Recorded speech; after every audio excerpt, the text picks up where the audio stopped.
Pharaoh's dream. When 2 full years had passed, Pharaoh had a dream.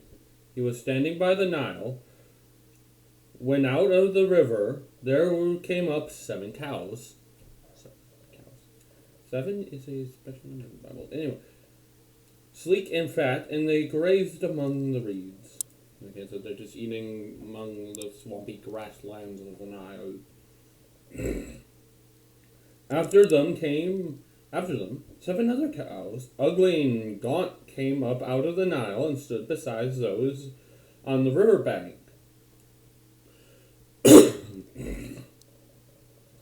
And the cows that were ugly and gaunt ate up the 7 cows, up the 7 sleek and fat, fat cows. Then Pharaoh woke up. Oh yeah, this is a pretty weird dream. You're having this weird, bizarre dream about these cows doing normal cow things, and these other cows come and they eat the first group of cows.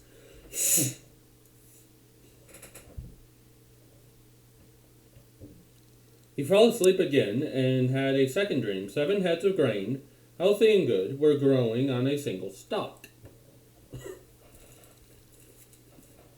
After them, 7 other heads of grain sprouted thin and scorched by the east wind. If you eat, Egypt is surrounded by desert, so hot, dry wind.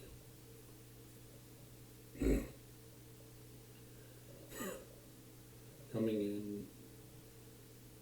Yeah. The thin heads of grain swallowed up the 7 healthy full heads. Then Pharaoh woke up. It had been a dream. Obviously he's thinking, okay, what does this mean? Especially back then. First, you have 2 recurring dreams of similarity. Secondly, back then people really were like, dreams have meanings. There's some of that still going around today, but be careful with that whole dream interpretation. In the morning, his mind was troubled, so he sent for all the magicians and wise men of Egypt. Pharaoh told them his dreams, but no one could interpret them for him. So no one knows what these mean. Then the chief cupbearer said to Pharaoh, "Today I am reminded of my shortcomings." Pharaoh was once angry with his servants, and he imprisoned me and the chief baker in the house of the captain of the guard. Each of us had a dream the same night, and each dream had a meaning of its own. Now a young Hebrew was there with us, a servant of the captain of the guard. We told him our dreams, and he interpreted them for us, giving each man the interpretation of his dream. And things turned out exactly as he interpreted them to us. I was restored to my position, and the other man was hanged or impaled. Just how it is. So Pharaoh sent for Joseph, and he was quickly brought from the dungeon. Now Egypt's ancient jail system was they literally just put you out in a stone quarry in the middle of the desert. Think about it. You have to stare desert all around you. Where are you going to go? There's guards to make sure you don't get too rowdy, or if the king wants to hear your case or something. But while that's happening, where are you going to go?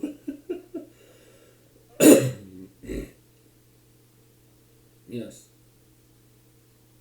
When he had shaved and changed his clothes, he came before Pharaoh. Pharaoh said to Joseph, "I had a dream, and no one can interpret it. But I have heard it said of you that when you hear a dream, you can interpret it. I cannot do it, Joseph replied to Pharaoh. Maybe I don't regret taking you out of that prison, but God will give Pharaoh the answer he desires. Yeah, through Joseph. Not telling the interpretations. Yeah, like making known Joseph. It's not Joseph doing it, it's God. He's just pointing it to the actual source. Then Pharaoh said to Joseph, in my dream, I was standing on the bank of the Nile, and when out of the river there came up 7 cows, fat and sleek, and they grazed among the reeds. After them 7 other cows came up, scrawny and very ugly and lean. I have never seen such ugly cows in all the land of Egypt. So he's clearly one of those people, that just telling the story. They add little commentaries to it. The lean, ugly cows ate up the 7 fat cows that came up first. But even after they ate them, no one could tell that they had done so. They looked just as ugly as before. Then I woke up.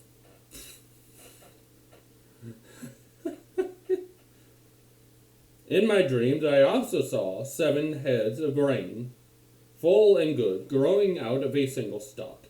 After them, 7 other heads sprouted, withered and thin, and scorched by the east wind. The sin heads of grain swallowed up the 7 good heads. I told this to the magicians, but none could explain it to me. I told them, and they didn't know. This isn't like a test to see if you are like some sort of god or something. Seriously, I have no idea what's going on. Then Joseph said to Pharaoh, the dreams of Pharaoh are one and the same. God has revealed to Pharaoh what he is about to do.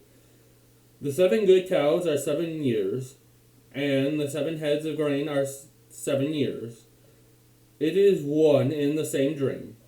Why would God tell Pharaoh what he's going to do, and why would he do this? God do this? Well, I say the answer is pretty obvious. To show Pharaoh that none of his quote-unquote magicians and wise men who worship false gods can interpret dreams, but only the true Lord of all the universe, the creator of heaven and earth, can and has the power to do this, to get them to repent of their evil ways. 7 lean, ugly cows that came up after the 7 years are also the 7 worthless and so are the 7 worthless heads of grain scorched by the east wind. They are 7 years of famine. Famine is serious in Egypt. There's been times in Egypt where the Nile was barely flowing. They had wells apparent, where they could tell what level the Nile was at different distances easier. Yeah, famine was serious in Egypt, considering, just look at Egypt on a satellite map. It was just as I said, it is just as I said to Pharaoh. God has shown Pharaoh what he is about to do. 7 years of great abundance are coming throughout the land of Egypt, but 7 years of famine will follow them. Then all of the abundance in Egypt will be forgotten, and the famine will ravage the land. The abundance in the land will not be remembered because the famine that follows will be so severe. The reason the dream was given to Pharaoh in 2 forms is that the matter may be firmly decided by God, and God will do it soon. No, it has been firmly decided by God. And God will do it soon, so God's like, I have decided this. Also, no reason it's going to this. A lot of people might say, all these people are going to starve and die. Yeah. If Joseph wasn't there, God put Joseph here in Egypt for a very specific purpose. And now let Pharaoh look for a discerning and wise man and put him in charge of the land of Egypt. Let Pharaoh appoint commissioners over the land to take a fifth of the harvest of Egypt during the 7 years of abundance.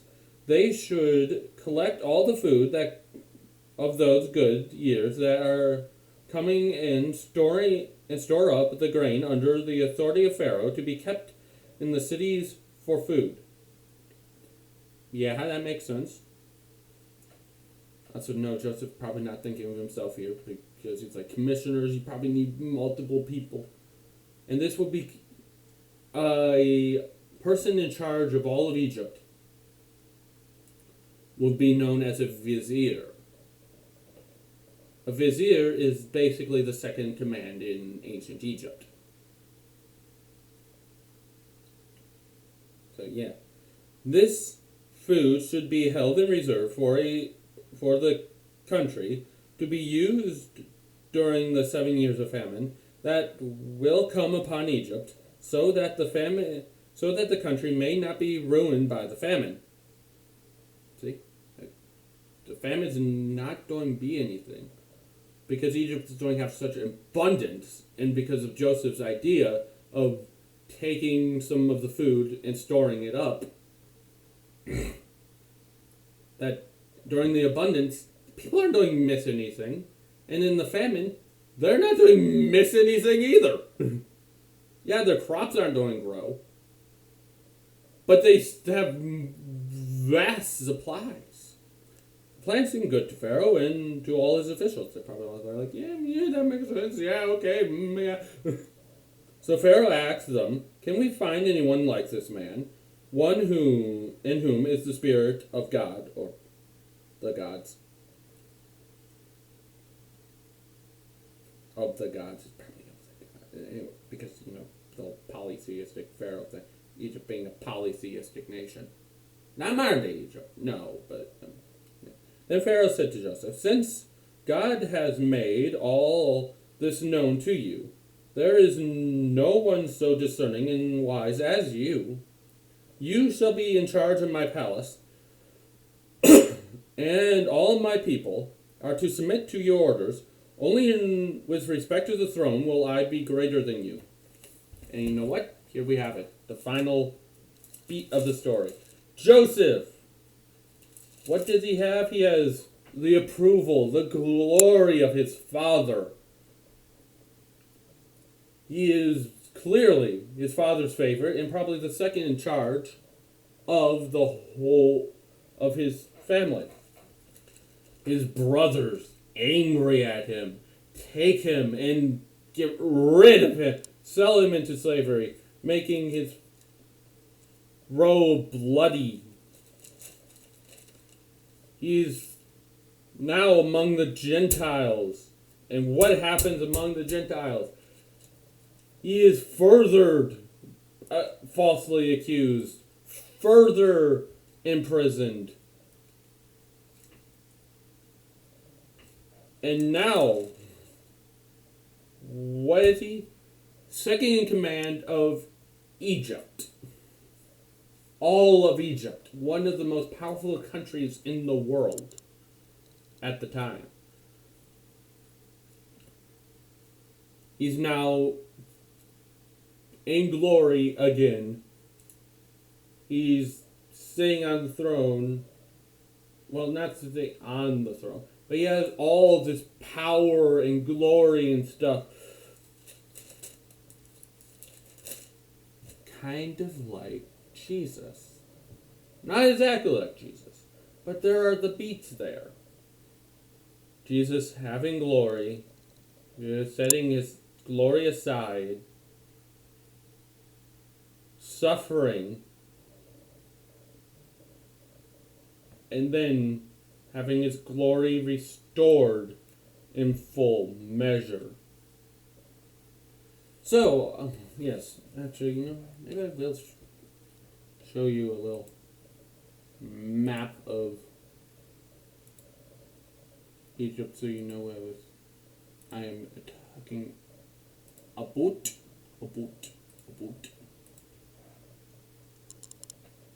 Maps. Yes. Google Maps. Okay, just zooming out. Okay. If we go to satellite,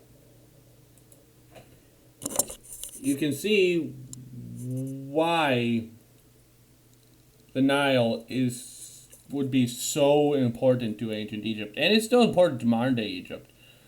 Look how much desert there is. If this little green strip dries up, they have nothing in ancient time. Now, the Nile doesn't flood anymore because of this dam they have right here. As you can see, the Oshawa High Dam that makes this big lake, Lake Nasir. But the Nile is still very important to Egypt. One of the very reasons why when Ethiopia said they're going to build a dam on the Blue Nile, Egypt threatens to blow it up. But you can tell by at least ancient Egypt, this is their lifeblood. This is all they have.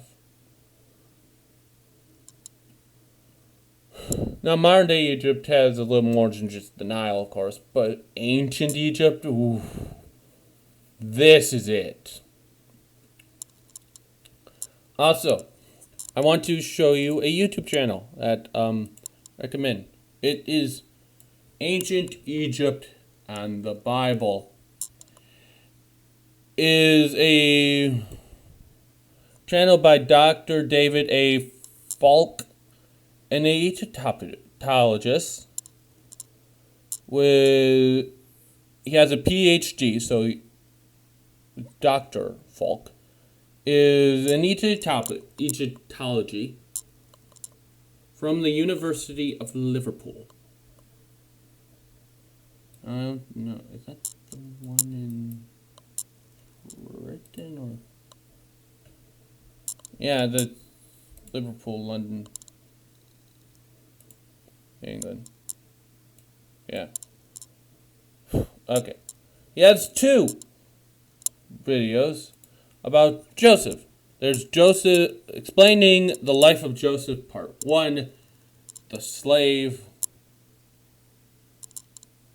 about his life as a slave, and a lot of cool details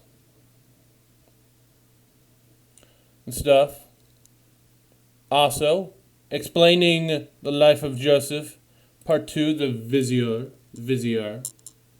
But he doesn't just have videos on Joseph. He has videos on a whole lot of things, like the Amorite tablets that were just found. These things he calls popcorn reviews. Oh yeah, he talks about what's Gnosticism and why it's wrong. How Osiris is not a dead and rising god in any sense of the word. Osiris is dead. Stays dead. Oh yeah, talk about why omnipotence may not actually fit God. Talk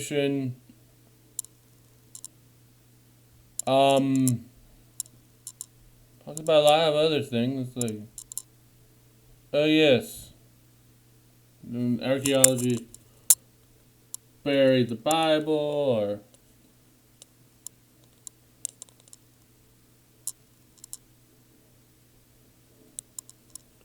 oh yeah, evidence for the Exodus, which yes, there is a lot of evidence for the Exodus. People say there's no evidence for the Exodus. It's just plain wrong. Oh yeah, he even reviews other Christian stuff and explains like why. Yeah, he also has the book, The Ark of the Covenant, in its Egyptian context, an illustrated journey. Oh yes, he also refutes pattern of evidence and why it's not really patterns of evidence and more like patterns of make believe.